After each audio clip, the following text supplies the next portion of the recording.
حیات لیبلوکم ایکم احسن عملا۔ اللہ تعالیٰ نے یہ زندگی اور موت اس لیے پیدا کی ہے تاکہ وہ آزمائے تم میں سے اچھے عمل کون کرتا ہے۔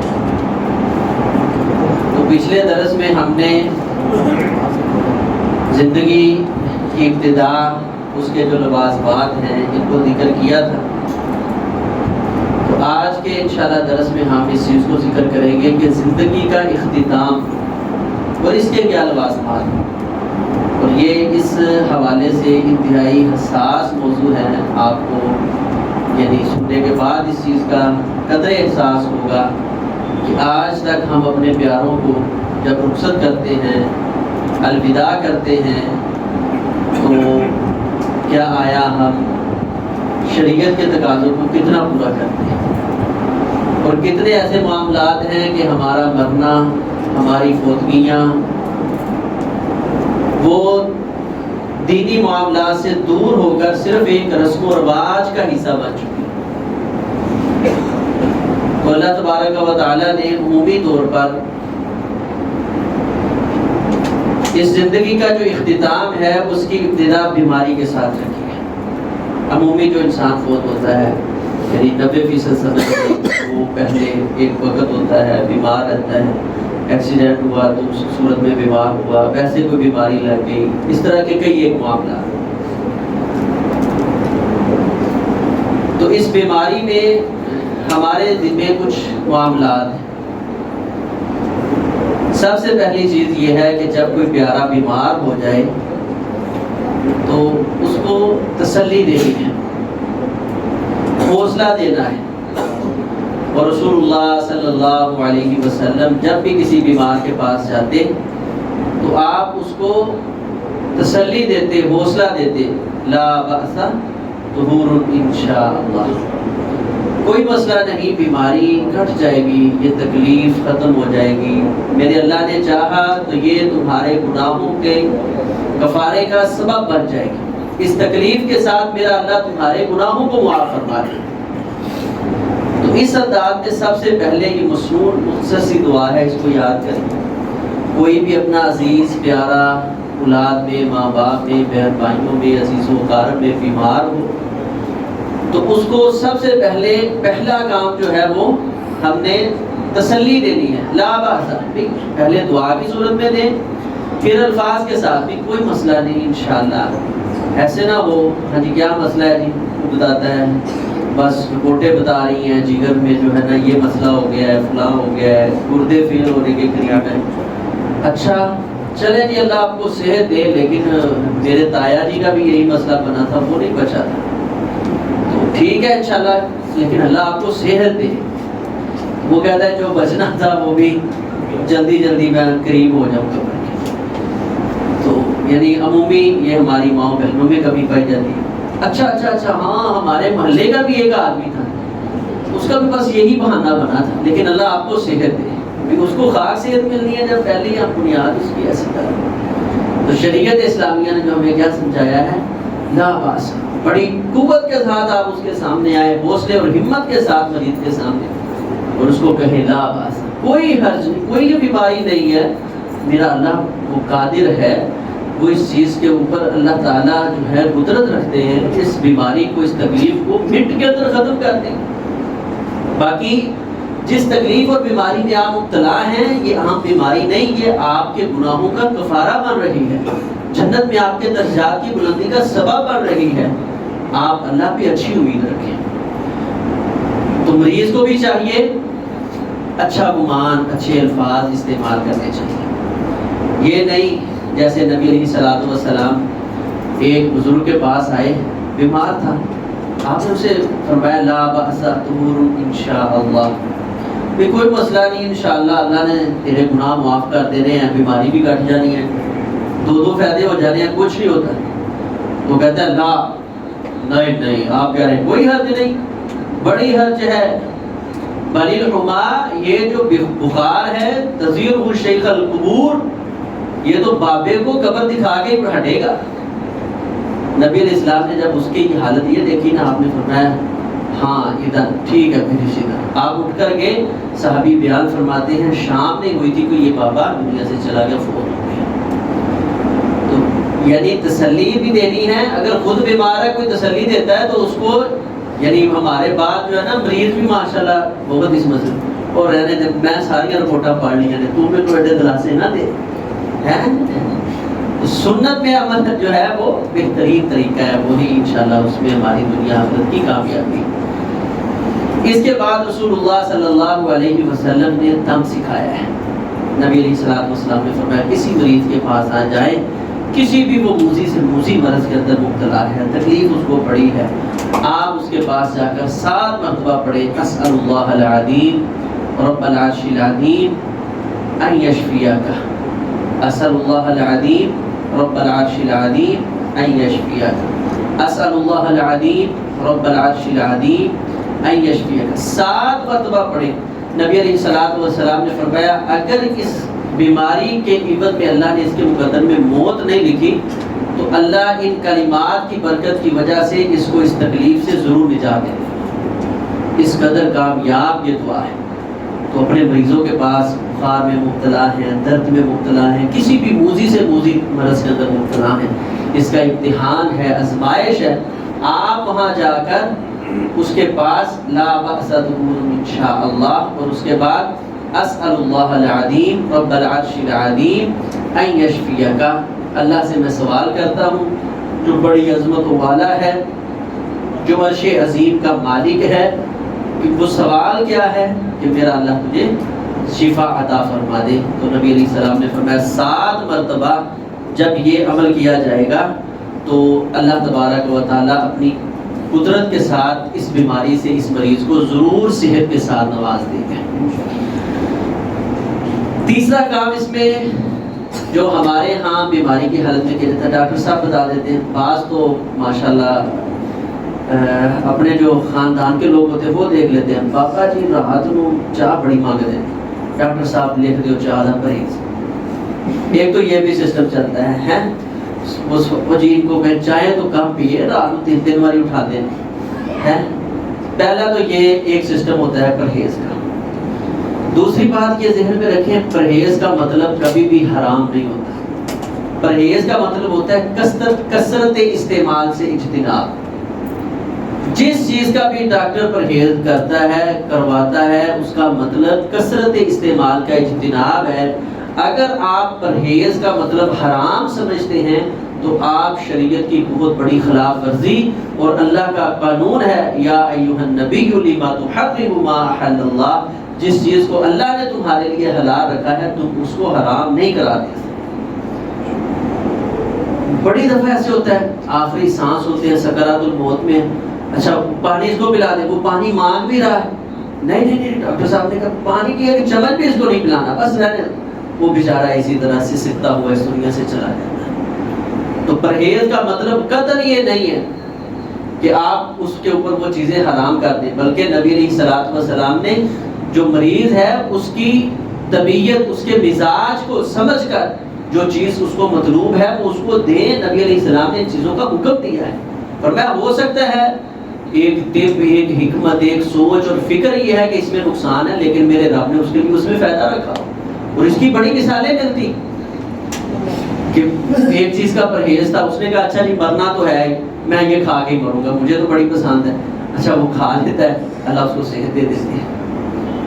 تو اس لیے یعنی پرہیز کا مطلب کثرت استعمال سے اجتناب ہے, بالکل نہیں. اور جو ہے ڈاکٹر صاحب کے مشورے والا جو پرہیز ہے وہ تو بالکل نہیں, مریض کا خصوصی خیال کرنا ہے.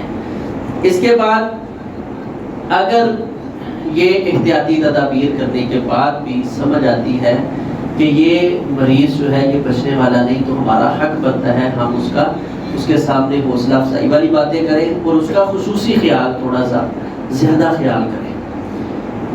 اس کی جو ہے صفائی ستھرائی کے معاملات, اس کی جو ہے طہارت کے معاملات, اس کے بیٹھنے لیٹنے کے معاملات, یہ ہمارا حق ہے, ہم اس کا ان چیزوں کے بارے میں خیال کریں.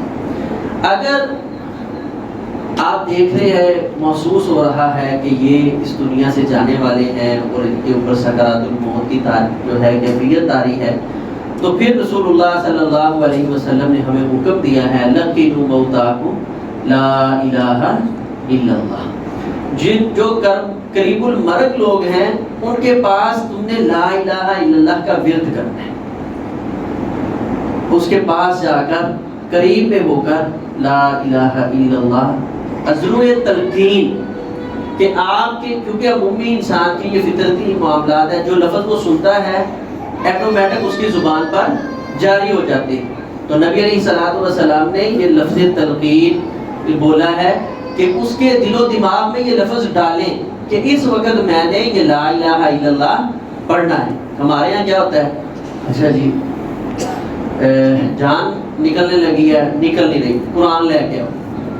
قرآن لوگوں کے لیے باعث شفا ہے اور یہ باعث موت جو ہے نا، چلو جی ہاں جی قاری صاحب جان نہیں نکل رہی، چلو جی یاسین پڑھو، پھر نہیں جان نکلتی، رحمان پڑھو، پھر نہیں جان نکل رہی، پھر بقرہ شروع کر دیں. بھی قرآن جانے نکالنے کے لیے نہیں آیا، یہ تو روحانی اور جسمانی زندگیاں عطا کرنے کے لیے ہے. طریقہ وہی مسنون ہے جو نبی علیہ الصلوۃ والسلام نے سکھایا. وہ کیا ہے، قریب المرگ لوگوں کے ہم نے لا الہ الا اللہ اس چیز کا ورد کرنا ہے ان کو، یعنی باعث تلقین. اگر آپ کی اس محنت، اس توجہ کی وجہ سے اس کی زبان پر اپنی زندگی کے آخری لمحات میں یہ کلمہ جاری ہو گیا، تو رسول اللہ صلی اللہ علیہ وسلم نے فرمایا من کان آخر کلامہ لا الہ الا اللہ دخل الجنہ، جس بندے کا اس زندگی میں آخری کلام لا الہ الا اللہ ہوا، اللہ اس کلمے کی برکت سے اس بندے کو ضرور جنت میں داخل فرما دیں گے.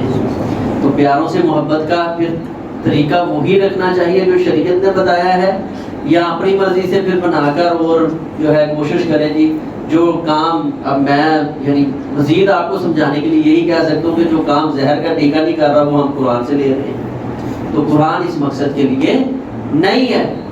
جو نبی علیہ الصلوۃ والسلام نے شریعت کے ساتھ، اصول کے ساتھ ہمیں چیز سمجھائی ہے، اس کو ہم جو ہے اپنے اوپر نافذ کریں. اس کے بعد یہ پیارا جو ہے اس دنیا سے چلا گیا. تو اب اگر ہم اس کا خیال کر رہے ہیں، اس کے پاس ہیں، تو ہمارا حق بنتا ہے ہم اس کے جسم کے اعضاء کو سیدھا کریں. بعض اوقات ایسے بھی ہوتا ہے بزرگ ہیں وہ یعنی بیماری، زندگی موت کی کشمکش میں دنیا سے چلے گئے. یہ آج سے کوئی 8-9 سال پہلے کا واقعہ ہے کہ ادھر بہاولپور کے قریب بزرگ تھے، ذرا مزاج میں سردی تھی، نہ بیٹا پاس آئے نہ کوئی بہو پاس آئے، بیٹیاں ویسے پاس نہیں. تو وہ بیچارہ اسی طرح ایک رات فوت ہو گیا. اب وہ جیسے یعنی بیماری میں اس کو تکلیف ہو رہی تھی، ٹانگیں اس کی سمیٹی ہوئی تھی، وہ اسی طرح اس کی روح جو نکل گئی. صبح جب دیکھا تو اس کا جسم سخت ہو چکا تھا. اب اس کو جب غسل کے لیے لے کے آئے، اس کو لٹائے، ٹانگیں سیدھی کرے تو وہ بیٹھ جائے، اس کو لٹائے تو ٹانگیں اوپر ہو جائے. یہ کتنی اذیت ناک یعنی حالت اور کیفیت ہے. تو اپنے پیاروں کے ساتھ محبت اور عقیدت کا یہ حق بنتا ہے کہ ہم اس کی اس دنیا سے چلے جانے کے بعد سب سے پہلے اس کی ٹانگیں، بازو، ہاتھ کی انگلیاں، ان کو بالکل سیدھا کریں. ایک ہمارے ہاں جو کمی کی جاتی ہے یعنی بس عدم علم اس کو کہا جاتا ہے کہ جیسے جو لوگ محبت میں سارا کچھ سیدھا کرنے کے بعد سار پکڑ کے نہیں روڑ دو، یہ کہیں نہیں ہے. اس کو بالکل سیدھا کرنا ہے. طریقہ کیا ہے کہ بالکل سیدھا رکھ کر آپ نے جب اس کو اس چارپائی پر جس پہ یعنی میت کو رکھنا ہے اس پہ لٹانا ہے تو اس کو کروٹ دے کر لٹانا ہے.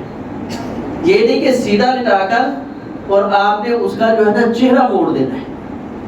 یہ یعنی اس کو یہ تکلیف نہیں دینی چہرہ موڑنے والی. چہرہ اس کا ہاتھ، بازو، سارا کچھ سیدھا رکھیں گے اور کروٹ دیں گے ہلکی سی، یعنی کوئی پیچھے سے آپ کوئی اس کو آسرا دے کسی چیز کے ساتھ کہ اس کے ساتھ اس کی ٹیک لگ جائے اور وہ ہلکی سی کروٹ دائیں جانب، پورا جسم اس کا دائیں جانب. اس کا فائدہ کیا ہے یہ تفصیل کے ساتھ ہو اگلے چیزوں میں آ رہا ہے انشاءاللہ جب ہم اس کو تدفین کریں گے. اس میں یہ اہم ترین عمل ہے کہ قبر کے اندر میت کو سیدھا نہیں لٹایا جاتا. اس کو جیسے ہم سونا مسنون طریقے سے ایسے دائیں کروٹ پہ لٹایا جاتا ہے. تو اگر اس کا ہم نے چہرہ ایسے موڑ دیا ہے، وہیں وہ اکڑ گیا ہے، تو آپ جب اس کو کروٹ پہ لٹائیں گے تو ناک اس کی جا کے زمین پہ لگے گی، کیونکہ کندھے کے برابر تو اس کی ناک ہے، تو کندھے کروٹ پہ تو اس کو لٹانا ہے. تو یعنی عدم علم ہمارا اور اس جو ہے اپنے پیاروں کو رخصت کرنے میں اس قدر ہم جہالت کا شکار ہیں کہ ہمیں یہ پتہ ہی نہیں ہے، بس دیکھے جو عمل ہیں وہی ہم کرتے جا رہے ہیں، اور شریعت کے اثر کو، شریعت کے مفہوم کو، اور پھر نقصان در نقصان، پھر لوگ باقاعدہ آ کر، یعنی وہ باہر سے جو سمجھدار اپنی طرف سے آتا ہے نا، وہ آتے ہاں جی چہرہ ایسا موڑ دیتا قبلے رخ، یہ سمجھدار آدمی آتا ہے۔ یہ یعنی ہمارے لیے افسوس کا مقام ہے کہ وہ دین، وہ شریعت، وہ مذہب اسلام جس کے بارے میں آقا نے فرمایا تھا ترکتکم علی ملۃ البیضاء لیلھا کنہارکم، ایسے سفید دین پر چھوڑ کے جا رہا ہوں کہ جس کی سیاہ راتیں تمہارے سفید روشن دنوں سے زیادہ روشن ہیں۔ اس دین نے ہمیں اتنے چھوٹے چھوٹے مسائل سے آگاہ کیا ہے، اور ہم صرف جو ہے دیکھی دکھائی چیزوں کے اوپر چلتے ہیں۔ میت کو بالکل سیدھا کرنا ہے اور اس کو ہلکی سی کروٹ دینی ہے، اس کروٹ کے لیے آپ جو ہے اس کو پیچھے سے کوئی آسرا دیں جس کے ساتھ وہ کروٹ لے سکیں۔ اس کے بعد اس کی آنکھیں بند کریں، منہ اگر کھلا ہوا ہے اس کو بند کر دیں، کیونکہ اسی حالت میں پھر وہ یعنی جسم سخت ہو جائے گا اور بعد میں یہ درستگی نہیں ہوگی۔ اس کے بعد ہمارے ہاں ایک سسٹم چلتا ہے، میت کا گھر ہے تو پھوڑی، جس کو ہمارے ہاں بھی کہا جاتا ہے کہ جی چادریں بچھائیں۔ اسلام میں اس کا کوئی تصور نہیں۔ ایک تو یہ ہندوانہ رسم ہے، ہندو یہ پھوڑی شوڑی کرتے ہیں، اسلام میں اس کا کوئی تصور نہیں۔ دوسرا ہے ضرورت ہمارے ہاں یہ ہے کہ فوتگی ہوئی ہے، جگہ گھر میں کم ہے، لوگ جس طرح اگر بیٹھیں گے، چلے جی ضرورت کے تحت باہر چادریں بچھا لی۔ اب اس ضرورت کو ہم نے شریعت بنا لیا ہے کہ جی بٹھانے کی جگہ نہیں ہے، کتنی بیٹھ لوگوں کی لیں گے، جہاں پر مہمان بٹھائیں، چلے ادھر راستے میں ہم یا ادھر سائڈ پہ سایہ دار پلاٹ ہے یا کوئی جگہ ہے وہاں چادریں بچھا کر جنازے تک لوگ بیٹھ جائیں، کیونکہ آ رہے ہیں، کون اتنے مہمانوں کو سنبھالے گا، ایک مشقت۔ یہ تھی ایک ضرورت، اس کو ہم لوگوں نے بنا لیا ہے شریعت۔ اور شریعت کہاں سے بنائی ہے؟ ہندوؤں سے، کہ وہ 3 دن یا 7 دن یا 40 دن تک وہ تو پھوڑی کرتے ہیں، صرف 3 دن نہیں، 40 دن تک وہ یہ پھوڑی والا سسٹم جو ہے نا بعض ان کے جاری رکھتے ہیں۔ تو اب یعنی شریعت کے اندر یہ کوئی تصور نہیں ہے، بس آپ اپنی ضرورت کے تحت کہ مہمان زیادہ ہیں تو ایسا کام یعنی چادر وغیرہ بچھا لیں، بلکہ لوگوں کو اس چیز کی آگاہی دی جائے، جیسے ہم اس کو ابھی تک چادریں نہیں آئی، ایک میت اللہ کا اللہ لگتا ہے۔ ہمارے ہاں اس طرح کی یعنی باتیں سننے کو ملتی، تو یہ شریعت میں اس کا کوئی تصور نہیں ہے۔ دوسری چیز ہے کھانا۔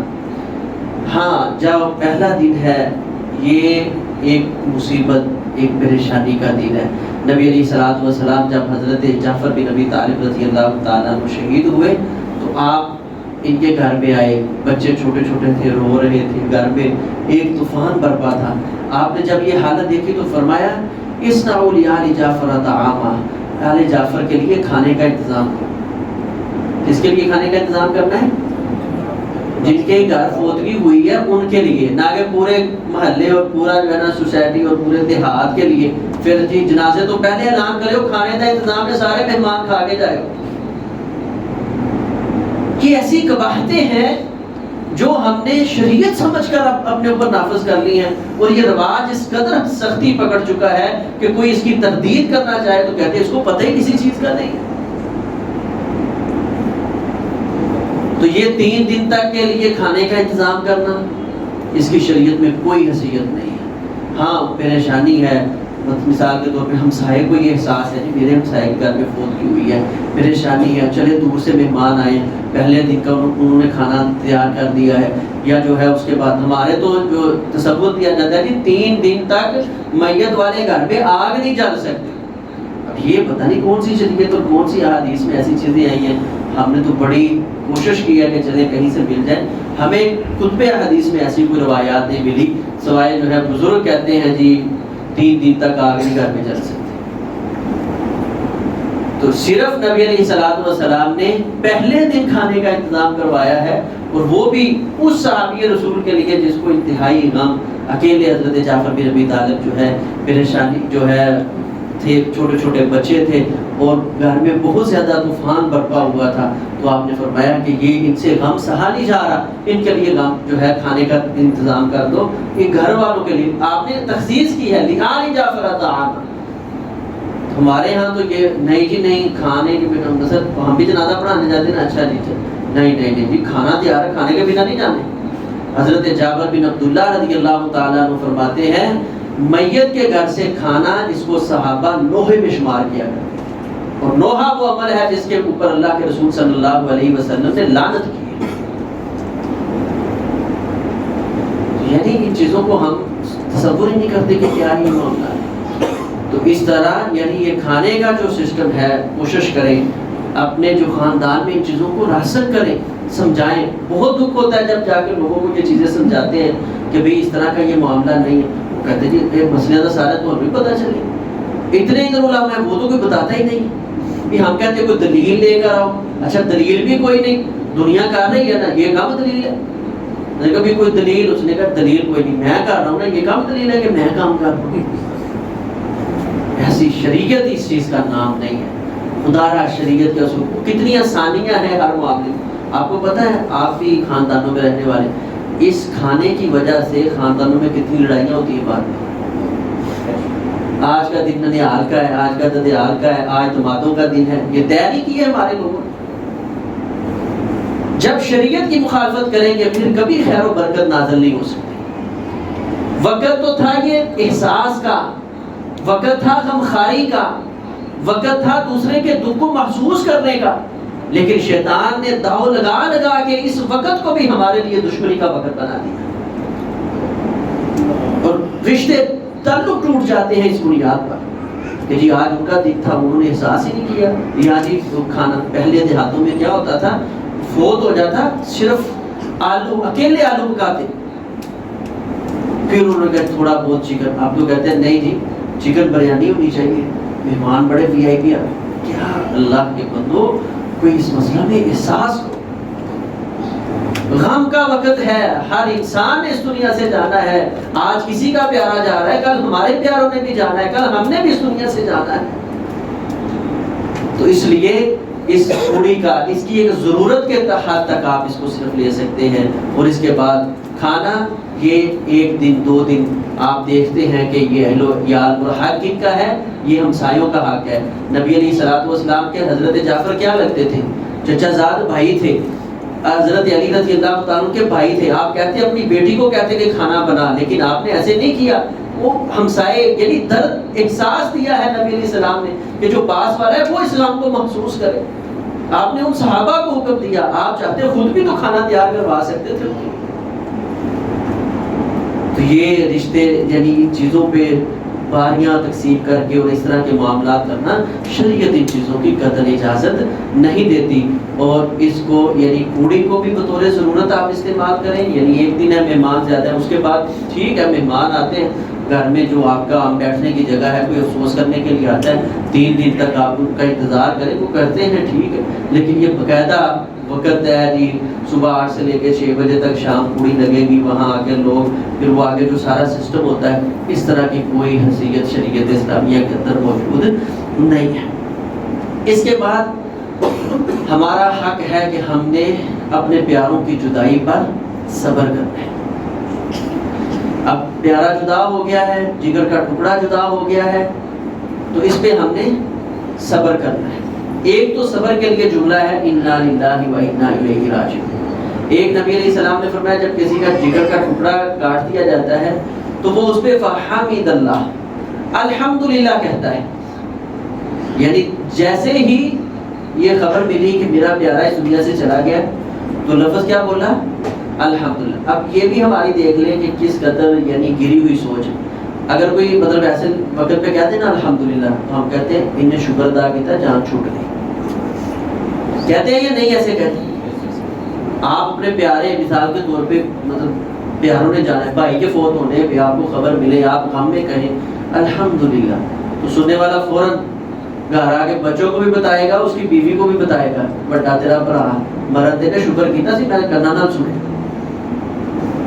شریعت کے کاموں سے اتنی دوری ہے، الحمدللہ کہنا ہے، مطلب شکر یہ نہیں ہے کہ اس کے جان چھوٹ گئی ہے، یا اللہ تیری تعریف ہے اس آزمائش کی گھڑی میں بھی میں تیرا شکوہ نہیں کرتا، تیری اب بھی تعریفیں کر رہا ہوں۔ تعلق اس حمد کا رب کے ساتھ تھا، شیطان نے پکڑ کے جوڑ دیا۔ کیوں؟ کیونکہ شیطان تو بڑا دشمن ہے انسان کا، وہ تو چاہتا ہے کہ یہ نیکی کے ایک ایک کام سے پیچھے ہٹ جائے۔ نبی علیہ السلام نے فرمایا اس دکھ اور لمحے، دکھ اور تکلیف کے لمحے میں کوئی شخص کہتا ہے الحمدللہ، اللہ کو اتنا پیارا لگتا ہے، اللہ اپنے فرشتوں کو فوراً حکم دیتے ہیں جاؤ میرے اس بندے کے لیے جنت میں ایک گھر بنا دو، وَسَمُّوا لَهُ بَيْتَ الْحَمْدِ، اور اس گھر کا نام بھی بیت الحمد، حمد والا گھر نام رکھا ہے۔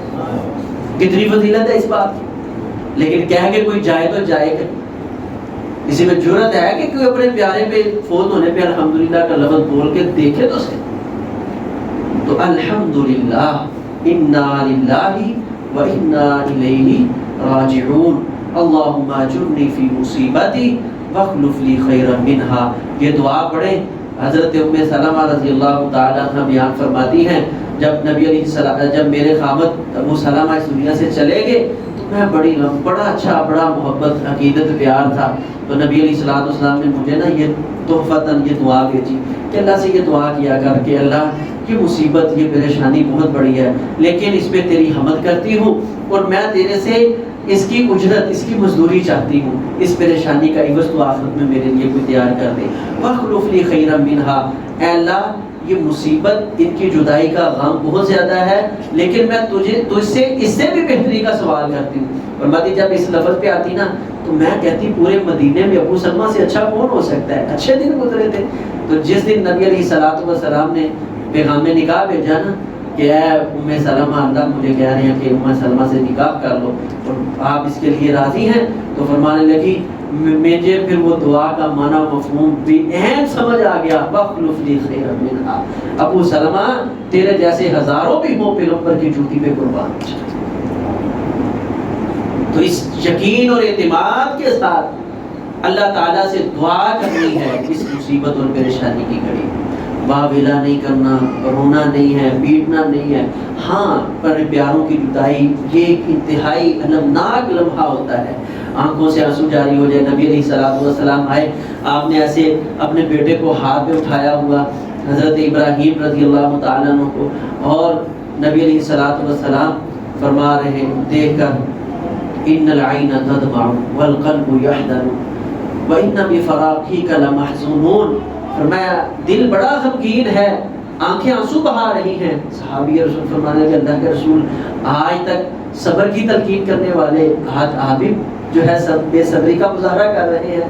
فرمایا نہیں، یہ بغیر واویلے کے جو رونا ہے، یہ آنسوؤں کا نکلنا یہ اللہ کی طرف سے رحمت ہے، اور ایسے موقع پہ آنسو نہیں نکلتے، اس کے ایک تو ہے کہ بندہ سخت دل ہے، اور نبی علیہ السلام نے فرمایا یرحم اللہ من عبادہ الرحماء، اللہ اپنے بندوں میں جو رحم دل لوگ ہیں ان کے اوپر ہی رحمت کرتا ہے۔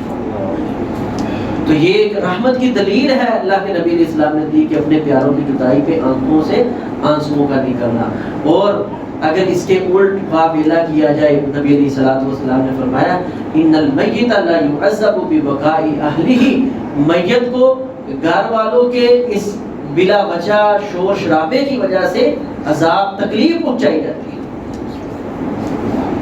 تو اس لیے صبر تحمل کا مظاہرہ کرنا ہے، آنکھوں سے آنسو جاری ہو جائیں، دل غمگین ہو جائے، جو ہے یہ ایک انسانی فطرت ہے، اس کے اوپر اللہ تعالیٰ جو ہے کوئی سرزنش نہیں کرتے۔ صحابہ نے پوچھا تھا آقا کہ رونے کی وجہ سے ہماری پکڑ ہوگی، آپ نے اشارہ زبان کی طرف کیا، فرمایا یہ زبان کی طرف وجہ سے پکڑ ہوگی، جو دل کی کیفیت ہے، آنکھوں سے آنسوؤں کا نکلنا ہے، اس کی وجہ سے تمہاری پکڑ نہیں ہوگی۔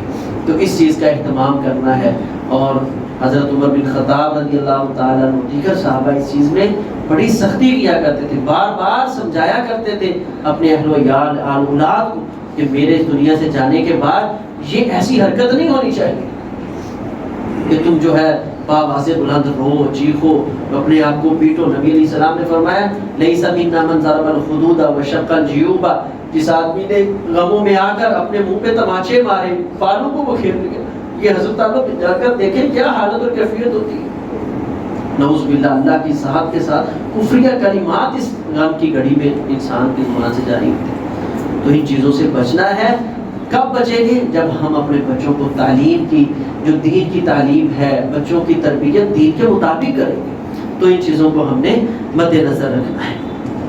اس کے بعد اب آپ کا حق ہے کہ آپ کا پیارا اس دنیا سے جا رہا ہے، اس کے بنیادی طور پر جو حقوق ہیں ان کو ادا کیا جائے. سب سے پہلے اس کے لیے قبر، کفن، دفن کا انتظام کیا جائے. قبر کے لیے 2 قسم کی قبریں ہیں موجودہ، یعنی لاہور میں 3 قسم کی ہو گئی ہیں. ایک ہے لحد، ایک ہے شق اور ایک گڑھا. 2 قبریں جو ہیں اس کا اسلام کے اندر تصور ہے. لحد ہوتی ہے کہ زمین میں آپ نے چھوٹا سا گڑھا کھودا ہے، گڑھا کھودنے کے بعد جو ہے اس کی بغل میں ایک سائڈ میں تھوڑا سا زمین کو تراشا ہے، وہ غار نما جو ہے نیچے سے بغلی والی قبر اس کو کہتے ہیں، وہ تیار ہوتی ہے. اس کو کہتے ہیں لحد والی قبر. اور نبی علیہ الصلوۃ والسلام کو یہ پسندیدہ قبر تھی، بہت پیاری قبر تھی. اور آپ یہ یعنی فرمایا بھی کرتے تھے اللحد لنا والشق لغیرنا، لحد ہمارے لیے ہے، شق جو ہے کسی اور کے لیے ہے. یعنی ہم لحد جو ہے اس میں دفن ہونا پسند کرتے ہیں. تو نبی علیہ الصلوۃ والسلام کی قبر بھی لحد والی تھی، آپ کی جو تمام تھی وہ بھی لحد والی تھی. دوسری قبر ہوتی ہے شق. ایک آپ نے گڑھا کھودا ہے، اس گڑھے کے بعد پھر چھوٹا سا ایک آپ نے اس کے درمیان میں گڑھا کھودا ہے جہاں آپ نے میت کو لٹانا ہے اور اس کے اوپر اس کو آپ نے بند کر دینا ہے. تو پھر اوپر مٹی ڈال کے پھر قبر بنتی ہے. یہ شق ہے. ہمارے لاہور میں جو عمومی قبریں بنائی جاتی ہیں، ایک تو زمین کی جگہ کی قلت کی وجہ سے، دوسرا اب آسانی اس میں سمجھا جاتا ہے کیونکہ ایک تو ہم کبھی قبرستان کیے نہیں، ہم میں سے کسی کو نہ قبر کے کوئی نکالنے کا طریقہ علم، نہ کوئی پتہ، نہ ہمیں اس چیز کا کوئی سوچ فکر ہے کہ ہم نے بھی ایک دن اس دنیا سے جانا ہے، کوئی ٹائم قبر میں قبرستان میں دیا کریں، وہاں جو ہے نا دیکھیں. تو وہ جو لوگ ہیں وہ آسانی سمجھتے ہیں، وہ کہتے ہیں جی بس جہاں زمین ہے ابھی، وہ بھی کہتے ہیں نہیں جی نہیں یہاں کوئی قبر نہیں نکل سکتی جو آپ کہتے ہیں، بس ہم یہ گڑھا کھودیں گے اور اس میں اینٹیں لگا کے اس کو دفن کر دیں گے، بس ٹھیک ہے. تو یہ قبر نہیں ہے، یہ گڑھا ہے. تو رسول اللہ صلی اللہ علیہ وسلم نے قبر میں جو ہے دفن کرنا پسند کیا ہے، اور اس کی 2 ہی صورتیں ہیں. اس کے لیے اگر ہم اپنی جو ہے ضرورت کے تحت جو ہے اپنے بچوں کے لیے جگہ خرید سکتے ہیں، مکان پلاٹ خرید سکتے ہیں، تو کوئی ممکن ناممکن چیز نہیں ہے کہ ہم سنت و شریعت کے مطابق اپنی آخرت بہتر کرنے کے لیے ہم قبر کے لیے بھی ایسی جگہ مختص کر لیں کہ ہم نے یہاں اپنے اہل خانہ کو دفن کرنا ہے اور یہ قبرستان کی جگہ بنا لیں. یا ان لوگوں کو جا کر مطلب آپ کریں بات، وہ تیار کروا کر دیں گے، لیکن اس پہ مشقت اور اس کے لیے پہلے ٹائم دینا ضروری ہے کہ تاکہ ان کی ترجمہ کہتے ہیں نہیں جی نہیں بس بنتی نہیں. تو یہ ہمارے کثیر یعنی لاہور کے اندر کثیر جو ہے وہ گڑھا ہی چل رہا ہے، قبر کا تصور تقریباً ختم ہو چکا ہے. تو بہرحال اللہ ہمارے حال پہ رحم فرمائے، اس مسئلہ میں اللہ کوئی آسانی والا معاملہ فرما دے، اور جو ہے جو سنت کے مطابق قبور ہے شرط والی اللہ تعالیٰ ہمیں وہی عطا فرمائے جب ہم اس دنیا سے چلیں. اس کے بعد ہے کفن. کفن کے لیے اچھا بندہ فون کرتا ہے جی کتنا، وہ کہتا ہے 25 میٹر، ایک کہتا ہے جی 32 میٹر، ایک کہتا ہے جی 42 میٹر. اب یہ یعنی اچھا جی سلائی کون کرے گا؟ وہ درزی. اچھا نہیں بازاروں سے لیا سلایا لیا. کفن کا کیا سلائی کروانا ہے؟ قبر یہ کفن کی اس کا کیا ہے؟ مجھے یعنی یہ ابھی تک لوگوں کی سمجھ. کفن خالص چادروں کا نام ہے. آپ نے 3 چادریں لینی ہیں، وہ اوپر سے کفن کو لے کے آئے کوئی ساتھی ہے، اوپر کفن پڑے ہیں نا، احمد بھائی جائیں ذرا اوپر سے نا ایک کفن لے کر آئے ذرا تاکہ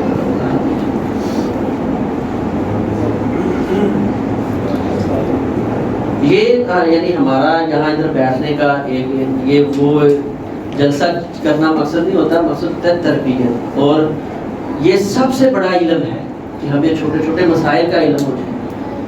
اور بڑی کوفت ہوتی ہے جب قبرستان میں ہمیں کوئی یعنی بلاتے ہیں لوگ کہ آئیں کہ آپ جنازہ پڑھا دیں، قبرستان میں جاتے ہیں. اچھا ان کو بات کر سب سے بڑے مفتی وہاں وہ جو قبرستان میں ہوتے ہیں نا کیا ہے قبر نکالنے والے وہ سب ہوگا جو بس بس یہ سب تو کی پتا ہے پی ایچ ڈی اسی کی تھی قبرستان ہے تسی چپ کرو ٹھیک ہے نا یہ کوئی بات کرنے ہی نہیں دیتے سو یعنی بہت کوفت والا معاملہ ہے اور اتنی شریعت کی یعنی خلاف ورزیاں ہو رہی ہیں اس مسئلہ میں کہ ہم سوچ نہیں سکتے. بہرحال کفن کے لیے واجب ہے تو ہم دیکھتے ہیں نبی علیہ الصلوۃ والسلام نے اس چیز کی ترغیب اور شوق دیا ہے. آپ نے فرمایا سفید رنگ کے کپڑے پہنا کرو اور اپنے مردوں کو بھی سفید رنگ کا کپڑا پہنایا کرو. تو سفید رنگ کے کپڑے میں کفن دینا یہ زیادہ اچھا اور مستحب ہے. اگر سفید رنگ کا کپڑا میسر نہیں ہے تو آپ کسی بھی رنگ کے جو کپڑے میں جو بھی میسر ہے اس میں کفن دے سکتے ہیں. بہت زیادہ مہنگا کفن خریدنے کی ضرورت نہیں ہے, نارمل سا جو ہے وہ خریدنا چاہیے. نبی علیہ السلام کی صحیح سنن نبی داؤد میں روایت موجود ہے, فرمایا یہ تو مصیبہ ہو جانے والی چیز ہے, زندہ جو ہے اس کے زیادہ حقدار ہیں کہ عمدہ چیزیں زیادہ ان کو پہنائیں. بالکل خستہ حال بھی نہیں ہونا چاہیے اور بہت گراں قیمت کا مالک بھی نہیں ہونا چاہیے, درمیانہ سا جو ہے کفن وہ خریدنا چاہیے. پرانا گھر کے اندر جو آپ کی استعمال کی چادریں ہیں ان کا بھی کفن دیا جا سکتا ہے, جیسے ابو بکر صدیق رضی اللہ تعالیٰ عنہ نے یہ یعنی کفن جو ہے اپنا پرانا ہی دیا. اسی طرح یعنی یہ دیکھیں ابھی نبی علیہ الصلوۃ والسلام نے زیادہ کپڑا مہنگا لینے سے منع فرمایا ہے, لیکن اس میں اب آپ دیکھتے جانا کہ یہ یعنی بازار سے ہم جب کفن خریدنے جاتے ہیں یہ کپڑا اس کا کفن کے ساتھ کوئی تعلق نہیں ہے.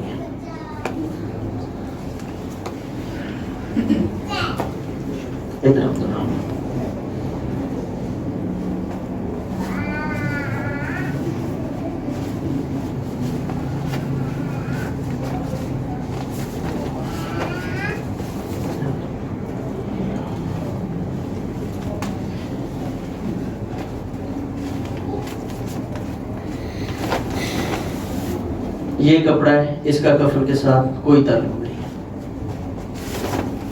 یہ کپڑا ہے اس کا کفن کے ساتھ کوئی تعلق نہیں ہے.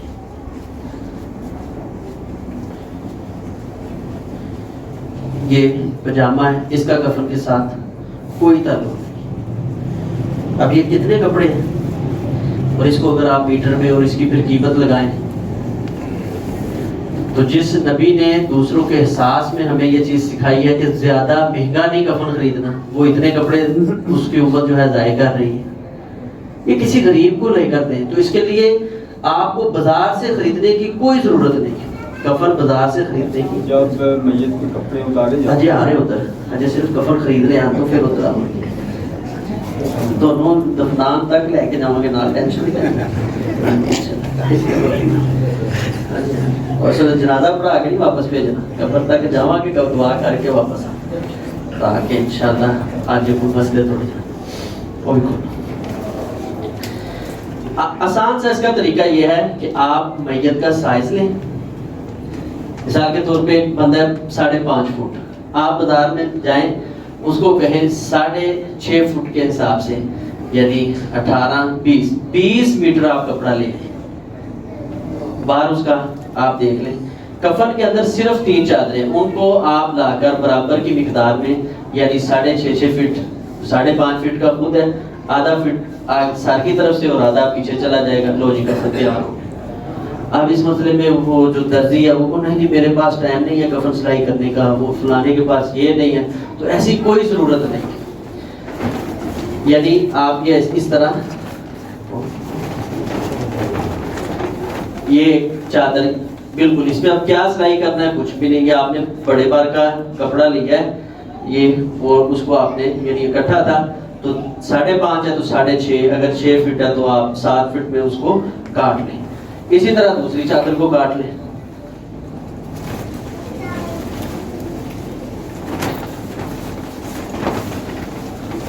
یہ اس کے برابر کی یہ دوسری چادر ہے. اور تیسری چادر یہ ہے. اب یہ کٹوانے کے لیے ہم جو ہے نا درزیوں کا جو کینچی بڑی ہے اس کا یعنی آسان سا طریقہ ہے کہ آپ ایسے برابر میں اس کو جو ہے دوہرا کریں، ایسے مثال کے طور پہ، اور پھر اس طرح کرنا ہے، یہاں پر ایسے کٹ لگائیں، کٹ لگانے کے بعد اس کو تھوڑا سا کھول کے یہاں سے ایک چیرا دیں گے تو یہ تیار ہو گیا۔ تو اب یہاں کس درزی کے پاس جانا پڑے گا، کس دکان پہ جانا پڑے گا، کیا معاملات ہیں، یہ دیکھیں گھر والا جو ہے نا اس کو تو پریشانی میں یہ چیزیں سمجھ نہیں آتی، لیکن جو محلے دار ہیں یا دیگر ہیں وہ کہتے ہیں جی سہولت دیکھیں جی کون لے آئے گا کفن، کون کرے گا، تو یہ انہوں نے بس اللہ تعالیٰ ان کے حال پہ رحم فرمائے۔ اور اس مسئلے میں جو چیزیں بیچنے والے ہوتے ہیں نا وہ زیادہ بڑے مفتی ہوتے ہیں۔ میں اکثر ایک دفعہ میں ادھر فیصل آباد نشاد آباد وہاں دمبیاں تھی بڑی خوبصورت، میں دیکھی کھڑا ہو گیا، میں نے کہا بڑی اچھی، میں نے تو مجھے بھی اس میں تو دانتی کوئی ہے، تو کہتے ہیں جی پکی کھیری بھی لگ جاتی، میں نے کہا دمبیاں بیچ رہے ہو کہ فتوے دے رہے ہو؟ میں نے وہ میرے سے لڑ پڑ، میں نے ویسے مطلب خوش دلی میں بات کی، میں نے کہا جی تواڈے کو دمبی لین آیا فتوا نہیں لین آیا، تو جو آپ کا کام ہے بس وہ آپ کریں، یہ مجھے پتا ہے کہ لگتی ہے یا نہیں لگتی، جو میں نے پوچھا اس کا جواب کہتے نہیں نہیں وہ نہیں ہے، ٹھیک ہے نا۔ تو ایسے ہی جب ان لوگوں کو یہ چیز سمجھائی جاتی ہے نا تو وہ آگے سے الٹ جواب دینے کی کوشش کرتے ہیں، جی آپ کو پتا نہیں ہے، یہ بڑے مشکل، تو اس میں کتنا مشکل ہے جی کفن تیار کرنا، صرف یہ 3 چادریں، اس پہ اب وہ جو بند تیار کرتے ہیں آپ یہاں سے ایسے اس کو لے کر کاٹ لیں، اور یہ اس کو 3 حصوں میں یا 2 بڑے کاٹ کر اتنا بڑا آپ کاٹ لیں، اور اس میں 2 حصوں میں آپ ایک کو کریں، ایک کو بڑا رہنے دیں، یہ 3 آپ کے بند بھی تیار ہو گئے۔ تو یہ ساری چیزیں مرد ہو یا عورت ہو، اس کے لیے ان چیزوں کی، یہ پجامے کی، سینے بند کی، وہ جو ہے ماتھا پٹی کی کوئی ضرورت نہیں ہے کفن کے اندر۔ عورت اور مرد دونوں کے لیے 3 کپڑے ہی ہیں، اور یہی 3 جو میں نے آپ کو بھی دکھا دی ہے، اس کے علاوہ یہ اتنا کپڑا یہ سارا زائد ہے، تو اس کی کوئی ضرورت نہیں ہے۔ تو یہ یعنی وہ ضائع ہوتا ہے، یہ سارا ادھر جب یہ غسل وغیرہ دیتے ہیں تو ضائع ہوتا ہے، تو جو لگا دیتے ہیں وہ بھی ضائع کرتے ہیں، کیونکہ اجر اور فضیلت اور معاملہ اللہ کے ہاں وہی قابل قبول ہے جو شریعت اسلامیہ کے اندر ثابت ہے۔ تو آپ 5 کی بجائے 10 کپڑے بھی لگا دیں تو وہ آپ کو کوئی فائدہ نہیں ہے، جو فائدہ آپ کو 3 کپڑوں نے دینا ہے جو نبی علیہ الصلوۃ والسلام کی سنت سے ثابت ہے۔ تو اس لیے کفن میں آپ جو لوگ ادھر موجود ہیں آپ نے انشاءاللہ خصوصی خیال کرنا ہے، آپ کے علاقے میں جب ایسا کوئی مسئلہ ہو تو ان کو سمجھانا ہے جی یہ بازار والے کفن پہ اب وہ بتاتے ہیں جی یہ 32 میٹر ہے، جی یہ 40 میٹر کپڑا لوگ جو ہے نا لا کے جائے، تو اس میں ہم نے ان چیزوں کا خیال کرنا ہے۔ اس کے بعد ہے جب کفن ہم لے آئے پھر اس کے غسل کا انتظام کرنا ہے، قبر کا انتظام ہم کروائے ہیں، کفن لے کر آ گئے، تو اب ہے اس کے غسل کے لیے نبی علیہ الصلوۃ والسلام نے بیری کے پتے ڈال کر پانی کے اندر جو ہیں ان سے غسل دینے کا حکم دیا ہے، ہلکا سا اس کو بوائل کریں۔ اچھا اس میں مقصد کیا تھا؟ مقصد تھا جو بیری کے پتے ہیں یہ قدرتی شیمپو ہے، صابن ہے۔ ہمارے ہاں کیا کیا جاتا ہے، وہ بیری کے پتوں کو ابال کے جب غسل دینے لگتے ہیں نکال کے باہر پھینک دیا جاتا ہے اور پانی کے ساتھ غسل دے دیا جاتا ہے، حالانکہ اس کو ابالنے کا یا گرم کرنے کا مقصد یہ ہوتا ہے کہ اس کے اندر جو صابن کے اجزاء موجود ہیں وہ اس کے اوپر آئیں، اور آپ اس چیز کا تجربہ کرنا کہ جب آپ نے میت کو غسل دینا ہے تو دنیا کے سب سے بہترین صابن کا کام یہ بیری کے پتے کرتے ہیں۔ اب وہ 10 دن 15 دن مہینہ 2 مہینے سال بیماری کی جو ہے بستر پر رہا ہے، اس کے جسم پہ میل کچیل ہے، آپ اس کو غسل دے کے پانی بہا کر وہ بیری کے پتے اٹھا کر اس کے جسم پر ملے تو نبی علیہ الصلوۃ والسلام نے فرمایا کہ بیری کے پتے میل کچیل کو جلد ختم کرتے ہیں، اور صابن اتنی صفائی نہیں کرتا جتنی صفائی اس کو تھوڑا سا آپ ملیں تو وہ ہاتھ کے آپ کے اوپر ایسے جیسے آپ نے صابن لگایا ایسے بن جاتا ہے۔ تو ہمارے ہاں یہ بھی یعنی شروع میں کام کر لیا، محنت کے ساتھ پتے لے آئے، جس مقصد کے لیے لے کر آئے تھے وہ نکال کے باہر پھینک دیا، چلو جی دیو غسل۔ تو یہ بھی آپ نے مد نظر رکھنا ہے۔ تو پانی کے اندر بیری کے پتے ڈال کر اور پتے ڈالنے کا مقصد یہ ہے کہ جو اس کے جسم پر کوئی تھوڑی بہت گندگی رہ گئی ہے، کوئی ایسا معاملہ ہے، اس سے ہم نے اس کو اچھے طریقے سے صاف کرنا ہے۔ پانی جب ہمارے پاس تیار ہو گیا تو تختہ لے کر آئیں جس پہ اس کو غسل دینا ہے۔ عام مساجد کے اندر اس چیز کا انتظام ہے، یا کوئی ایسی چیز جس پہ آپ اونچی ہو تاکہ پانی نیچے بہہ جائے، تو اس طرح آپ نے اس تختے کے اوپر، اس پھٹے کے اوپر اس میت کو لٹانا ہے۔ اور وہی چیز آپ نے پھر مد نظر رکھنی ہے کہ چہرہ نہیں پڑوڑنا، ٹھیک ہے نا، چہرہ بالکل سیدھا ہی رکھنا ہے۔ جب بھی بعد میں کفن کے بعد میں ہم نے اس کی کروٹ ہی دینی ہے۔ تو اس کے بعد ہوتا ہے مسئلہ کپڑے اگر تو اس کا جسم ڈھیلا ڈالا ہے تو بہتر یہی ہے کہ اس کے کپڑے اتارے جائیں۔ اگر کپڑے اتارنے میں مشقت ہے تو میت کو بلا وجہ تکلیف نہیں دینی۔ نبی علیہ الصلوۃ والسلام نے فرمایا کسر المیت کا کسر الحج، میت کو تکلیف دینا، اس کی ہڈی توڑنا اسی طرح جیسے زندہ آدمی کی ہڈی کو توڑنا ہے۔ تو اس کو بلا وجہ یعنی جسم میں اگر جو ہے سختی ہے تو اس کو پڑوڑنا توڑنا اور جو ہے نا سوٹ کی خاطر یہ اتنا مناسب نہیں ہے۔ اگر آسانی کے ساتھ وہ کپڑے اتر سکتے ہیں تو کپڑے اتارے جائیں، اگر وہ کپڑے اتر نہیں سکتے تو پھر ان کو ایک طرف سے کاٹ کے اتار دیا جائے تاکہ میت کو بھی تکلیف نہ ہو۔ اس چیز کو بھی مد نظر رکھنا ہے، لازمی طور پر کاٹنے ہیں یہ بھی نہیں ہے، دونوں میں سے جو اس وقت آپ آسانی سے سمجھتے ہیں کہ میت کے لیے جس مسئلے میں آسانی ہے وہ کام کریں۔ وہاں پر آپ نے گھر سے یہ جس طرح کے یہ رنگدار کپڑے لگے ہوئے نا ادھر، اس طرح کا کوئی رنگدار کپڑا لینا ہے۔ یہ اگر اس میں کفن میں چادروں میں سے کو کہہ دیتے ہیں جی یہ چادر، تو یہ چادر صدر کا کام نہیں کرتی، وائٹ رنگ ہے، جیسے ہی پانی بہتا ہے صدر سارا ننگا ہو جاتا ہے۔ تو اس ایسی گہرے رنگ کی کوئی چادر لیں جو میت کے اگر مرد ہے تو گھٹنوں سے لے کر کم از کم ناف تک ہو، عورت ہے تو اس کے یہ گلے سے لے کر جو ہے گھٹنوں کے نیچے تک ہو۔ تو اتنی بڑی چادر یعنی مرد عورت کے لیے لے کر اس کے آپ نے جسم پر ڈال دینی ہے، اور جسم پر ڈال کے جو اس کا شلوار وغیرہ ہے اس کو نیچے سے اتار لے تو صدر ویسے ہی محفوظ رہے گا۔ اب غسل کرنے کا وہی طریقہ ہے جو ہمارا اپنا طریقہ ہے، جیسے فرضی غسل ہم کرتے ہیں اسی طرح میت کا غسل ہے۔ لوگ میں نے کبھی غسل دیا ہی نہیں، اچھا بیٹے کو کہہ دیں بیٹا آؤ بھی آپ غسل دو اپنے پاس، میں نے تو کبھی نہیں دیا، یہ اپنے آپ کو لیا ہے غسل کبھی؟ تو وہی غسل میت کو دینا ہے جو خود لیتے ہیں۔ تو اس کے لیے پہلے آپ اس کے پیٹ کو ہلکا سا دبائیں، دبانے کے ساتھ، تاکہ بعد میں اگر غسل دینے کے بعد آپ اس کو ہلائیں گے یا اس کی کمر کو تھوڑا سا سیدھا کر کے صابن وغیرہ لگانا ہے، اس کو صاف کرنا ہے، تو بعد میں غلاظت جو ہے اس کا اخراج نہ ہو تو پہلے ہی اس کو اچھے طریقے سے صاف کر لیں۔ اس دوران اس کے اوپر پانی بہائیں تاکہ غلاظت جو ہے وہ گرتی جائے۔ جب آپ کو یہ یقین ہو جائے کہ آپ نے اچھے طریقے سے اس کے پیٹ کو صاف کر دیا ہے تو پھر جو ہے استنجا کروائیں، مٹی کے ڈیلے لیں، پانی لیں، اور تین تاک چلو ڈالنے ہیں تو تاک، مٹی کے ڈیلے لینے تو 3 5 7 اس طرح اس کو استنجا کروایا جائے۔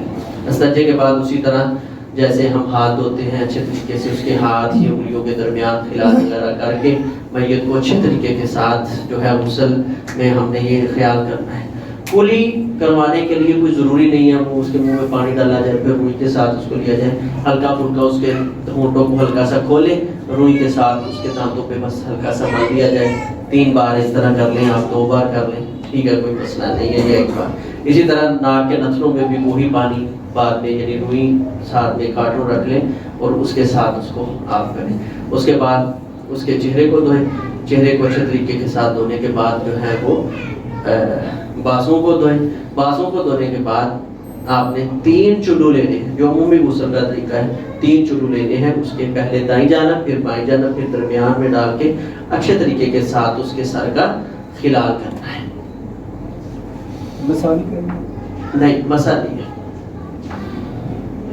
چارپائی میں غسل ہو جاتا ہے، چارپائی کے اوپر دے دی جاتی ہے؟ جی دے سکتے ہیں، 4 مئی پر غسل ہو سکتا ہے، کوئی مسئلہ نہیں۔ تو اس سارے دورانیہ میں اس چیز کو مد نظر رکھنا ہے کہ عورت یا مرد میت جو ہے اس کی شرمگاہ، اس کا سطر جو ہے یہ بے پردہ نہیں ہونا چاہیے۔ یہاں ایک بات میرے دل میں آگے کو رہ گئی، ہمارے ہاں بعض لوگ ایسے اس وقت میں وہ جی بغلوں کے بال، زیر ناف بال، ان کو ان کی صفائی شکر، اس کا کوئی تعلق نہیں ہے. لا یکلف اللہ نفسا الا وسعها، یہ تو اس کی زندگی میں تھا کہ اگر آپ اس کی زندگی میں اس کا یہ خیال نہیں کر سکے تو آپ اس کو بے آبرو کرنا آپ کا حق نہیں ہے. اب جس حالت میں ہے اس کو اللہ نے پردہ ڈالا ہوا ہے، بس پردے کے اندر اس کو جانے دیں. تو یہ ایسا معاملہ کرنا اس کی شریعت ہمیں اجازت نہیں دیتی جس سے عورت یا مرد کی شرمگاہ جو ہے وہ ظاہر ہو اور وہ بے آبرو ہو. یہ عمل نہیں کرنا بالکل. جس حالت میں ہے اس کو، ہاں ظاہری طور پر اگر پونچھیں اس کی ہیں زائد رہ گئی، یہ پہلے ہمیں اپنی اس چیز پہ اصلاح کرنی ہے. وہ جو میں نے پہلے بات کہی ہے کہ ان پیاروں کا حق ہے، ہم نے ان کا خیال کرنا ہے، نہ کہ مرنے کے بعد سارے حقوق ادا کرنے شروع کر دیں.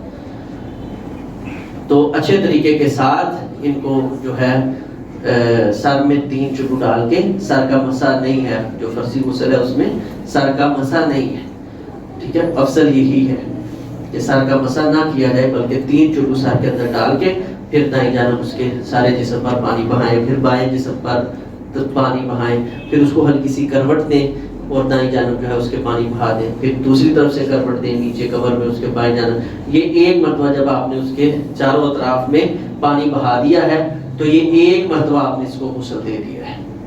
اس کے بعد آپ اس کو صابن لگائیں، سارے جسم صابن لگا کے پھر اسی طرح اس کے جسم پر پانی بہا کے اچھے طریقے سے مل کے وہ جو بیری کے پتے ہیں ان کے ساتھ اچھے طریقے کے ساتھ ملیں چہرے کو، بازوؤں کو، اس کے پیٹ کو، یعنی جسم کو، تاکہ جو میل کچھ ایل ہے وہ ظاہری طور پہ ساری اتر جائے. تو اس کے بعد اس کے جسم پر پانی بہا کے یہ صابن اتار دینا. تو یہ دوسری مرتبہ غسل ہو گیا. تیسری مرتبہ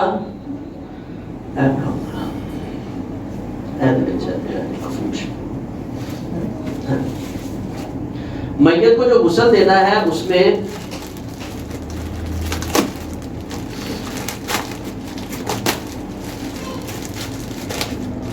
یہ چیز آپ نے مد نظر رکھنی ہے کہ 3 5 یعنی یہ 2 مرتبہ ہو گیا. اس کے بعد آپ نے پانی بہانا ہے، لیکن وہ پانی تاک ہی ہو.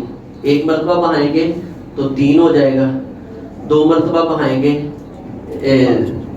5 ہو جائے گا، تیسری مرتبہ بہائیں گے 3 مرتبہ یعنی اس کے بعد تو 7 ہو جائے گا. اس انداز میں اس کو آپ نے غسل دینا ہے، یعنی 3 5 7 مرتبہ اس کے جسم پر مکمل پر پانی بہایا جائے. تو اگر آپ سمجھتے ہیں کہ یہ دوسری مرتبہ صابن اتار لینے کے بعد اب صرف 1 مرتبہ کی ضرورت ہے، تو اس پانی کے اندر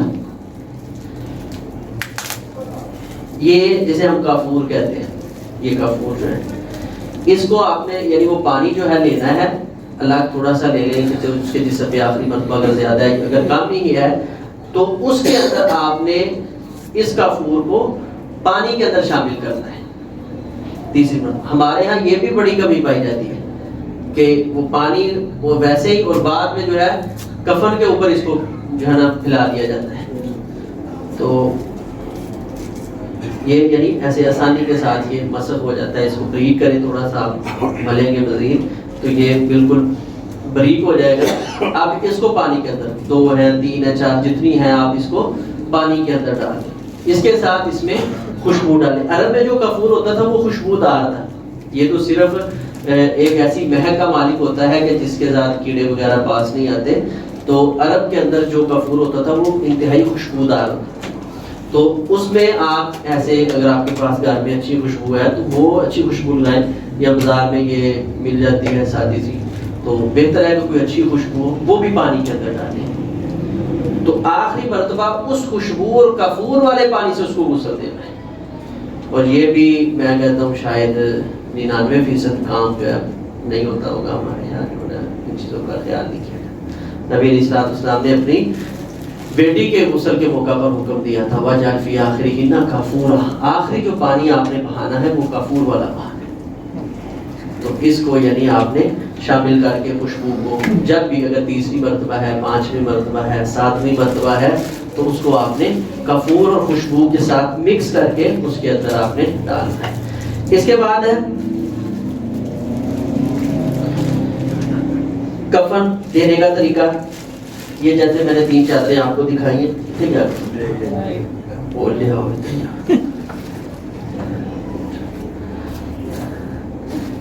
احمد بھائی کدھر ہے، کدھر گیا کفن؟ یہ بھی کلیئر کر ہاں ہی نہیں غسل چلا دیا سو بہرحال یعنی وہ کدھر چلے گئے جی سارا کچھ رہ گیا. جو بڑی دو چادریں تھیں اس کو آپ سیدھے میں لٹا لیں نیچے چارپائی کے اوپر. اس کے نیچے آپ کھیس وغیرہ وہ چادر وغیرہ کو رکھنا چاہتے ہیں تو رکھ سکتے ہیں. یہ نہیں چڑھائی اوپر جب چڑھا نہیں دیکھیں آئے تو 2 دن ہو گئے درس دے رہے ہیں کہ ہر وہ کام سے بچنا ہے جس سے انسان کے دل میں نفرت دوسرے مسلمان کے بارے میں پیدا ہو. تو جی کراہت پیدا ہوتی ہے نا تو ہاتھ میں کوئی چیز چڑھا لے کوئی حرج نہیں ہے انشاءاللہ. ٹھیک ہے. تو 2 چادریں وہ آپ نے پہلے بند جو ہے ایک درمیان میں بچھا لینا ہے. یہ بند بھی 3 شرط نہیں ہے نہ اس کا 3. یہ اصل میں ہمارے ہاں یہاں جو ہے کہ رواج کے طور پر یہ بند ہے. شریعت میں یہ بند والا سسٹم نہیں ہے. اسی لیے آپ کو شاید علم ہو عرب والے 5 بند لگاتے ہیں. ہم 3 لگاتے ہیں وہ 5 لگاتے ہیں. تو یعنی اس کا مقصد کیا ہوتا ہے کہ کفن کا حصہ آپ دیکھیں قبر میں جب بند کھول دو کیوں وہ کہتے ہیں بنا کہ یہ کفن کا. اچھا بندہ ان سے پوچھے کہ پہلے 3 کی بجائے 5 کپڑے کیے ہوئے ہیں یا 7 کپڑے کیے ہوئے ہیں ان کا نہیں فکر ہے. مطلب اپنی سوچ کی بات ہے. زیادہ نہیں کرنا تو ایک وہ جو ہے چھوٹی سی ٹاکی وہ بھی زائد نہیں جانے دیں جی اس کو ختم کریں. کھول دے بند سارے کھول دیں. تو اس کا مطلب ہے کہ یہ کفن کا حصہ نہیں ہے. تو جو کفن کے اندر 2-3 کپڑے زائد لگائے ہیں وہ کیوں لگائے تھے؟ تو یہ چیزیں سمجھنے والی ہیں. تو بہرحال یعنی اس طرح آپ بات کو بچھائیں اس کے اوپر 2 جیسے میں نے آپ کو چادریں کھول کے دکھائی تھی اسی طرح چادروں کو کھولیں. جو تیسری وہ قمیص ہی ہے اس کو الفی کہا جاتا ہے. اس کو آپ جس جگہ اس کا سار آنا ہے وہ جو سوراخ کیا تھا اس جگہ پہ آپ نے اس کے سوراخ کو رکھنا ہے. باقی کو تہہ کر کے آپ اس کے پیچھے کر لیں. میت کو جب اچھے طریقے سے تولیہ رومال وغیرہ سے خشک کریں اور کفن کے اوپر لا کر لیٹائیں گے سیدھے. یہ بات ذہن میں رکھنی ہے جڑے بابیاں نے کہا نا کہ منہ قبلے رخ کرو یہ نہیں کام کرنا بالکل سیدھا رکھنا ہے. تو اس کو جو ہے جو ہم نے وہ سپیٹا تھا وہ الفی کا کپڑا یعنی قمیص کا اس کو ایسے ہم اوپر سے لے کر آئیں گے تو یہ اوپر سیدھے کے آ جائے گی اور سارا بند ہو جائے گا. دونوں چادروں کو ہم نے اسی طرح لپیٹنا ہے اور وہ بند جو ہے وہ 3-5 جتنے بھی ہم لگاتے ہیں وہ بند لگا دیں گے. تو یہ یعنی میت کا کفن جو ہے تیار ہو گیا اور اس طرح وہ تیار ہو گئی. اس میں غسل دینے کی بڑی فضیلت ہے. نبی علیہ الصلوۃ والسلام نے فرمایا من غسل میتا جس بندے نے کسی میت کو غسل دیا فقاتم علیہ پھر اس نے اس کے کوئی عیب تھا جسم پہ نشان تھا کوئی زخم تھا اس پہ اسے پردہ رکھا غسل دینے کے بعد تو رسول اللہ صلی اللہ علیہ وسلم نے فرمایا اللہ تبارک و تعالی غفر اللہ لہ 40 مرہ اللہ اس کو 40 مرتبہ معاف فرما دے. ایک مرتبہ بھی میرا رب معاف کرے تو وہ اللہ کیسا ایک تو یہاں 40 مرتبہ فرمایا اللہ اس کو معاف فرما دے. اور نبی علیہ السلام نے فرمایا جس نے اس انداز میں غسل دے کے اس کی پردہ پوشی کی یوم ولادتہ امہ وہ اللہ کی بارگاہ میں ایسے گناہوں سے صاف ہو جاتا ہے جیسے پہلے دن کے بچے کے ذمہ کوئی گناہ نہیں ہوتا. اس لیے غسل پہ یہ کراہتے نہیں یہ بعد میں جو ہے اظہار نہیں بلکہ ایک محبت اور شفقت اور اللہ سے اجر کا حصول رکھتے ہوئے جو ہے کسی کے غسل کے اندر آپ نے شریک ہونا ہے. خصوصاً آپ نے آج تعلیم لے لی ہے اس مسئلے میں تو آپ کی ذمہ داری بڑھ گئی ہے کیونکہ قیامت والے دن یہ سوال ہونا ہے ما عمل فیما علم جتنا آپ کو پتہ چلا تھا نا اس میں آپ نے عمل کتنا کیا ہے. ٹھیک ہے نا. تو یہ اب آپ لوگوں کی تو خصوصی ذمہ داری بن گئی ہے. ایک مرتبہ بننا ہے جی کفن کوئی لینا چاہتا تھا میں پوچھا کوئی ہے اس طرح کا مشتاق آدمی عبد الرحمان لے لیے. چلو یہ انشاءاللہ اجر کے لیے ہے جی اللہ تعالیٰ آئے جی ادھر آصف بھائی اٹھتے ہیں.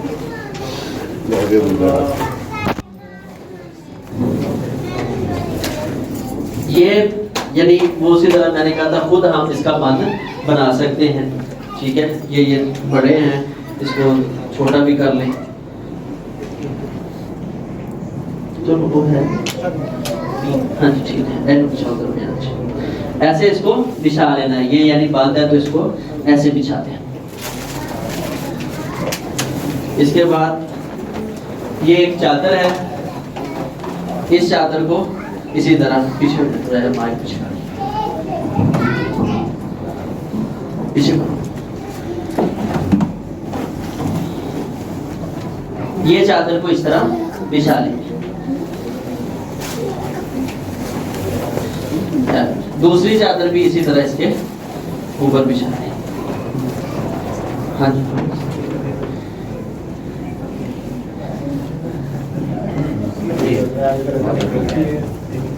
یہ جو میں نے کہا تھا کہ ہم نے اس کو یعنی کاٹنا ہے تو اس طرح کاٹ کر یہ جس جگہ آپ نے اس کا ساتھ رکھنا ہے. جیسے ہم نے کفن میں پہلے بتایا تھا کہ تقریباً آدھا فٹ ہم زائد لیں گے تو اس طرح یہ جو کاٹی ہوئی تھی چیز وہ اوپر آ گئی تو تقریباً یہاں ساتھ یہاں ہم نے باندھ لگانا ہے. شیخ صاحب ادھر کر لیں تو ہے نہیں اس طرف کر لیں ادھر آ جائے. قبلہ رخ ہو جائے گا. ٹھیک ہے ٹھیک.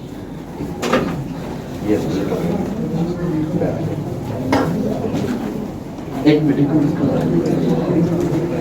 منٹ ہم بچھا لیں. یہ یعنی ادھر سارا آنا ہے تو اس کو ایسے رکھ کر یعنی چارپائی پر تو اس کو اکٹھا کر لیں. یہ اکٹھا ہو گیا تو یہ اس طرح یہ جو کپڑا تھا اس کے اوپر رکھ دا. جب یہاں سطر تک یہ چلا گیا ہے تو اس کو ہم کھینچ لیں گے. ادھر سامنے. اس کے بعد یعنی وہ جو زائد کپڑا ہے وہ نکل گیا. یہ 3 چادریں ہی کفر ہے. ہاں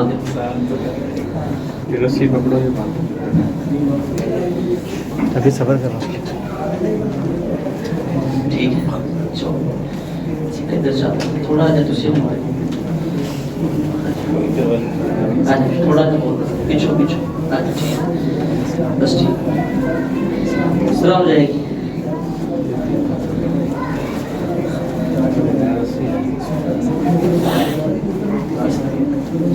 ٹھیک ہے. تو اس طرح یعنی درمیان والا اس کو باندھ لگائیں اور یہ اوپر ایک باندھ لگائیں گے تو یہ اس طرح یعنی جو بڑا باندھ لائیے.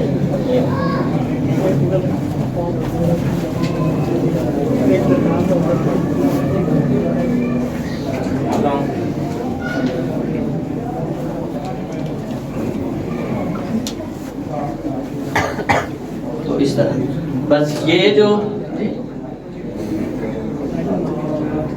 اوپر سے نیچے کو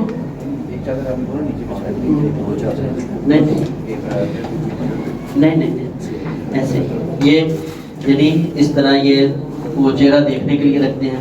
بعد میں اس کو جزاک اللہ جی شکریہ. ٹھیک ہے جی تقریباً سمجھ آ گئی ہے سب کو. اپنا چہرہ دیکھا دکھاؤ نہیں اٹھ کے چہرہ.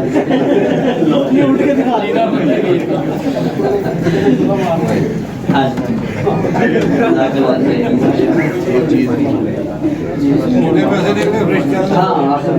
ہاں پاؤں رہ گئے. جب جسم ہم نے 3 مرتبہ یا 5 مرتبہ جب پانی بہا لینا ہے تو آخر میں اس کے پاؤں دھونے ہیں کیونکہ پہلے ہم نے پاؤں نہیں دھونے. سر جی میاں بیوی غسل کر دیں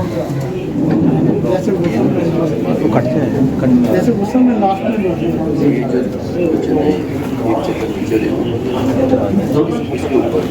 نہیں اس کے اوپر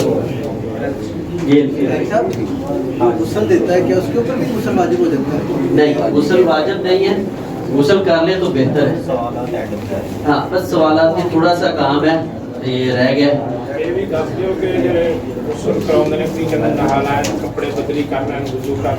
ہاں کہیے ہاں جی بیٹھ جائیں چھوڑ دو.